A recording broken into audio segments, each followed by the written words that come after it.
और अब आपको फाइनली वो वीडियो दिखाऊंगा जिस वीडियो में परमात्मा किसी भी रिश्तेदारी में या निगुरे व्यक्ति के घर पे खाना खाने के लिए स्पष्ट मना कर रहे हैं, स्पष्ट मना कर रहे हैं परमात्मा।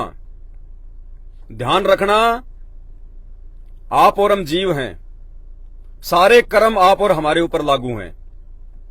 सतगुरु रामपाल जी भगवान को जीव नहीं है, वो पीव है, परमात्मा है, उनके ऊपर कोई कर्म लागू नहीं है।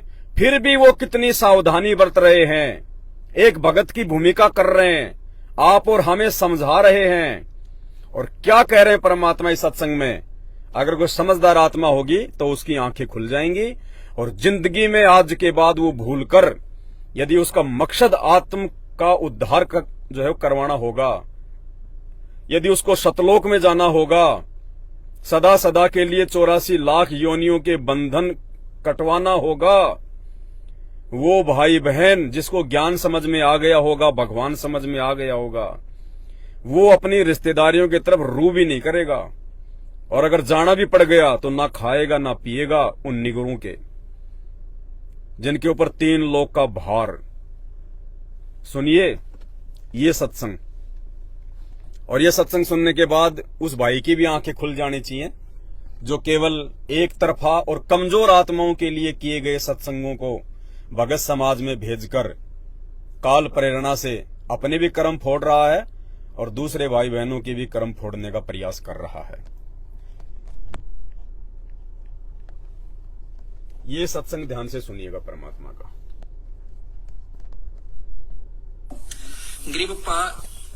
गरीब गृही द्वार ग्रह बहुत है, मांगी भीख ना खावे, और कोट पाप का मूल जहाँ है तो कौन छुटावे। किसी भी गृहस्थी के घर में आपने रोटी नहीं खानी, आपके ऊपर बहुत गना भार बढ़ जाएगा। कैसे? महाराज कहते हैं कि जिसके ईश्वर पद से मरहम नाही, गिरही आन उपासी, जाकी भिक्षा संत न खावे, पड़े काल की फांसी। अब बता दिया कि जो आपका उपदेशी नहीं है, हमारा नाम नहीं ले रखा, उसकी रोटी मत खाना। उसके ऊपर तो पूरा भार दे रहा है, 3 लोग ताई के पाप कर्म उसके ऊपर जमा से। क्या कह रहे हैं गुरु जी कि जिसने हमारा नाम नहीं ले रखा उसके घर की रोटी नहीं खानी, उसके ऊपर तो 3 लोक का भार है, 3 लोक का भार। ईश्वर पद से मरहम नाही, यानी जिसको भगवान की शरण प्राप्त नहीं है उसके ऊपर 3 लोक का भार है। जिन्होंने सतगुरु रामपाल जी भगवान से उपदेश नहीं ले रखा, कहते हैं उसके घर का पानी भी पी लिया, अनाज भी खा लिया, 3 लोक का भार चढ़ेगा। और सबसे इंपॉर्टेंट बात इस सत्संग में जो गुरु जी आगे कह रहे हैं, परमात्मा अपने विषय में भी क्या कह रहे हैं कि मैं भी उसी भगत के घर पे खाना खाता हूं, उसी भगत के घर पे हम पैर रखते हैं जो पहले हमारा भगत हो जाता है, जो पहले हमसे नाम दीक्षा ले लेता है। अन्यथा सतगुरु रामपाल जी भगवान भी कह रहे हैं कि मैं उस भगत के घर पे खाना नहीं खाता। क्यों भाई? सतगुरु रामपाल जी तो भगवान है, परमात्मा है, वो तो चाहे जहां खाना खाएं उनके ऊपर तो कोई भार नहीं चढ़ेगा। भाई ये नियम तो हम भक्तों के लिए हैं, भगवान के लिए थोड़ी कोई नियम है। भगवान के ऊपर कौन सा भार चढ़ेगा? अगर भगवान किसी अनुपदेशी का खाना भी खा लेंगे तो पूरी दुनिया भगवान का बच्चा है, उन्हीं के बच्चे हैं, सब उन्हीं की संतान है। तो सतगुरु रामपाल जी भगवान पे तो कोई भार नहीं चढ़ना चाहिए। ये तो परमात्मा है, ये तो लोगों का भार उतारने के लिए आते हैं। इतनी सावधानी सतगुरु रामपाल जी भगवान जब अपने खुद के लिए लागू कर रहे हैं, एक भगत की भूमिका में, आप और हमें समझाने के लिए, आप और हमारी आंखें खोलने के लिए, तो मूर्खों आप और हम भक्तों ने तो कितनी सावधानी रखनी पड़ेगी। जब गुरुजी खुद ये बात कह रहे हैं कि जो हमारा भगत नहीं बन जाता, जो हमारी शरण में नहीं आ जाता, हम तो उसके घर पे भी नहीं जाते, उसका खाना भी नहीं खाते।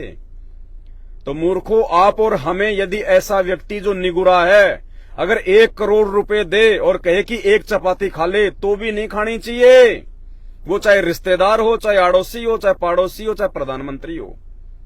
ध्यान से सुनो। इतना खावे पड़े काल की फांसी। अब बता दिया कि जो आपका उपदेशी नहीं है, हमारा नाम नहीं ले रखा, उसकी रोटी मत खाना। उसके ऊपर तो पूरा भार दे रहा है, 3 लोग ताई के पाप कर्म उसके ऊपर जमा से, उसका अन्न मत खाना, काल की फांसी पड़ेगी। अपने हंस को अपना बना कर उसको नाम दे करके हम पाठ करने जाते हैं, पहले उसको एक उपदेशी बना लेते हैं, उस घर के आदमी को नहीं। हम पाठ करने नहीं जाते, क्या कह रहे हैं गुरुजी? उसके ऊपर जमा से उसका गुरुजी कह रहे हैं जब हम पाठ करने जाते हैं तो पहले उस घर के एक व्यक्ति को अपना उपदेशी बना लेते हैं, उसके बाद हम उस घर में पाठ करते हैं और खाना खाते हैं, नहीं तो हम उस घर में पैर भी नहीं रखते। ध्यान से सुनो, अगर आंखें खुल जाएं तो। एक तरफा सत्संग सुन के अपने आप को डोन समझने वालों, ये परमेश्वर है, परमात्मा। तुम्हारी बुद्धि वहीं तक काम कर रही है, तुम वहीं तक सोच सकते हो। और जिनको सतलोक जाना है उनको हर प्रकार से अपनी भक्ति बचानी पड़ेगी। तो क्या कह रहे हैं परमात्मा? हम उसी घर में पाठ करने जाते हैं जिस घर का एक व्यक्ति पहले हमारा उपदेशी हो जाता है, वरना हम उस घर में पैर भी नहीं रखते। ये भगवान के वचन है, तो आप और हम जीवों को कितनी सावधानी रखनी पड़ेगी। क्यों भाई, क्या फर्क पड़ रहा है? गुरुजी तो मंत्र भी करते हैं ना, जैसे हमें कहा गुरुजी ने उस सत्संग में कि उस घर का आपके ऊपर कोई भार नहीं चढ़ेगा क्योंकि आप मंत्र करोगे और आप अन्नदेव की आरती कर लो। तो क्या गुरुजी को मंत्र याद नहीं है? क्या गुरुजी को अन्नदेव की आरती याद नहीं है? गुरुजी भी तो किसी अनुपदेशी के घर पे खाना खा के या पाठ करके अन्नदेव की आरती कर सकते हैं ना। जब हम भक्तों के ऊपर भार नहीं चढ़ेगा तो गुरुजी पे भी नहीं चढ़ेगा, गुरुजी भी आरती कर लें, अपना मंत्र कर लें। लेकिन क्या कह रहे हैं परमात्मा? एक भगत की भूमिका में कैसे अपनी भक्ति बचा रहे हैं। कहते हैं पहले हमारा भगत बनना पड़ता है, उसके बाद हम उसके घर में पैर रखते हैं। सुनो ध्यान से मूर्खो, बचा लो अपनी भक्ति। ये बाहर का खाना पीना छोड़ के, रिश्तेदारियों में आना जाना छोड़ के, उन रिश्तेदारों को जरूरत होगी तो वो आएंगे तुम्हारे पास में, तुम क्यों जाते हो उनके पास में? सुनिए ध्यान से। नाम नहीं ले रखा, उसकी रोटी मत खाना। खावे पड़े काल की फांसी। अब बता दिया कि जो आपका उपदेशी नहीं है, हमारा नाम नहीं ले रखा, उसकी रोटी मत खाना। उसके ऊपर तो पूरा भार दे रहा है, 3 लोग ताई के पाप कर्म उसके ऊपर जमा से, उसका अन्न मत खाना, काल की फांसी पड़ेगी। अपने हंस को अपना बनाकर उसको नाम दे करके हम पाठ करने जाते हैं, पहले उसको एक उपदेशी बना लेते हैं, उस घर के आदमी को नहीं। हम पाठ करने नहीं जाते, कति भी चाहे को किम्य भी हो, तो पहले उसके एक सदस्य को नाम दे देते हैं, फिर हमारा वहां पर पाठ करना रहा जैसे जब हम पाठ करने जाते हैं। तो इसी प्रकार कहते हैं ईश्वर पद से मरहम नाही गर ही आन उपासी। आन कह दूसरे, कबीर साहब ने छोड़कर और क्या की पूजा करता, कोई माता की, कोई मसाणी की, कोई किसी वस्तु की, उस उपासी का, उस उपासना करने वाले हंस की हम कभी भोजन नहीं खाना चाहिए। आई बात समझ में? इतनी सावधानी रखनी पड़ेगी।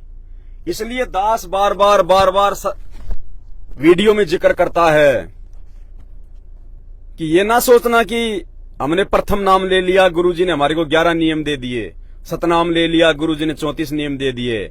गुरुदेव और भी बातें बोलते हैं कि धीरे धीरे जब आपकी बुद्धि काम करना शुरू करेगी तो आप जो है कॉमन सेंस से भी समझने लग जाओगे कि क्या करना और क्या नहीं करना है। Common sense. तो भाई ये बहुत अगम की बातें हैं। अगर अपनी भक्ति बचानी है, वास्तव में सतलोक जाना है, इतनी सी त्रुटि क्या होती है, राई जितनी त्रुटि भी नहीं करनी अब हमने, वो समय चल रहा है ये।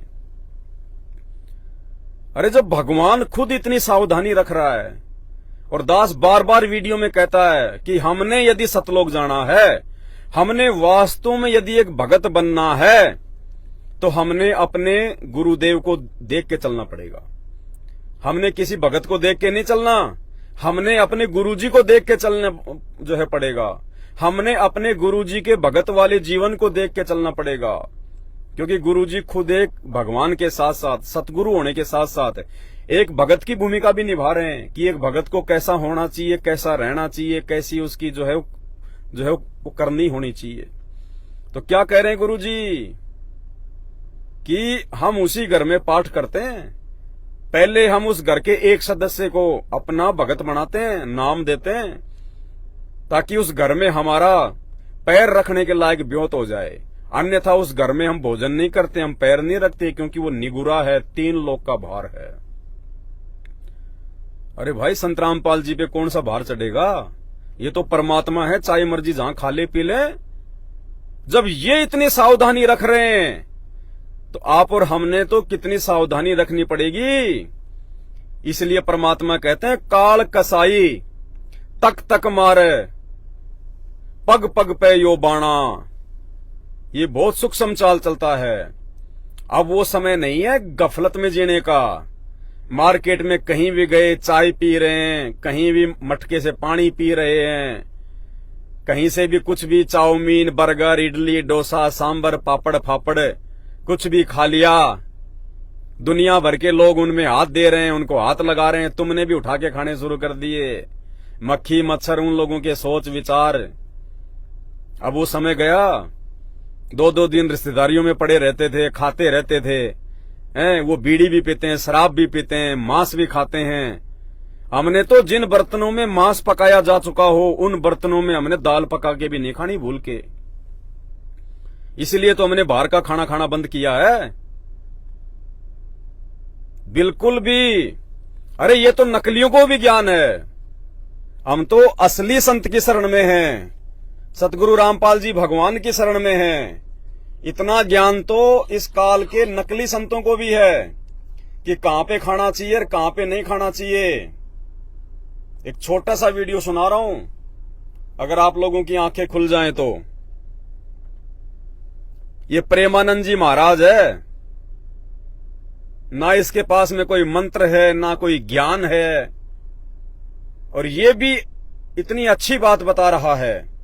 कम से कम अगर हमें अपने गुरु जी का ज्ञान समझ में नहीं आ रहा हो, हम मूर्खों को यदि दुनिया के सर्वश्रेष्ठ महाज्ञानी तत्वज्ञानी संत रामपाल जी का ज्ञान समझ में नहीं आ रहा हो, तो कम से कम इन काल प्रेरित संतों की बातों से समझ लो क्या कह रहे हैं। अरे इनके ऊपर तो 3 लोग का भार वैसे चढ़ा हुआ नकली संतों के ऊपर, फिर भी ये लोग कितनी सावधानी रखते हैं खाने पीने के मामले में। सुनो इनके मुख से।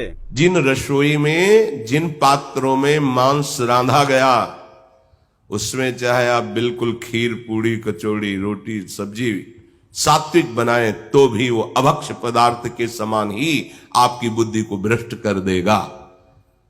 चाहे वो रिश्ते नातेदार की रसोई हो, चाहे वो किसी भोजनालय की रसोई हो, जिसमें मांस रांधा गया उस रसोई का अन्न यदि खाओगे तो आपकी बुद्धि भ्रष्ट हो जाएगी। सात्विक आहार जब नहीं तो बुद्धि का विचार सात्विक कैसे हो सकता है। भगत भाई बहनों,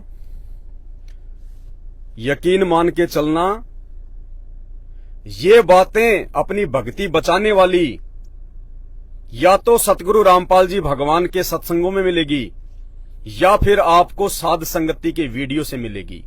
दूसरा धरती पे कोई ठिकाना नहीं है। हर प्रकार आपकी भक्ति को बर्बाद करने वाले मिलेंगे, आपको पथ भ्रष्ट करने वाले मिलेंगे, आपकी मर्यादा तुड़वाने वाले मिलेंगे।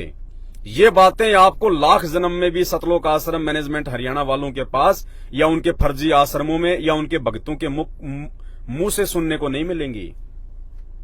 वहां कोई विचार विमर्श नहीं होता उन आश्रमों में ज्ञान के ऊपर, कोई साध संगति नहीं होती वहां पे। वहां तो सारे उल्टे काम करवाए जाते हैं जिससे भक्तों की मर्यादा खंडित हो, क्योंकि पूरा का पूरा सतगुरु रामपाल जी भगवान का कलयुगी परिवार, उनके रिश्तेदार, ये कोऑर्डिनेटर और 90% संगत ये वर्तमान में काल की जकड़ में है, काल की जकड़ में। और ये शुक्र मनाना भाई बहन कि परमात्मा ने आपको साध संगति से जोड़ दिया और आपको ये बातें सुनने को मिल रही हैं। ये इतनी दृढ़ता और विश्वास पैदा करने वाली बातें आपको कोई बता रहा है। ये मेहर है परमपिता परमेश्वर सतगुरु रामपाल जी भगवान की।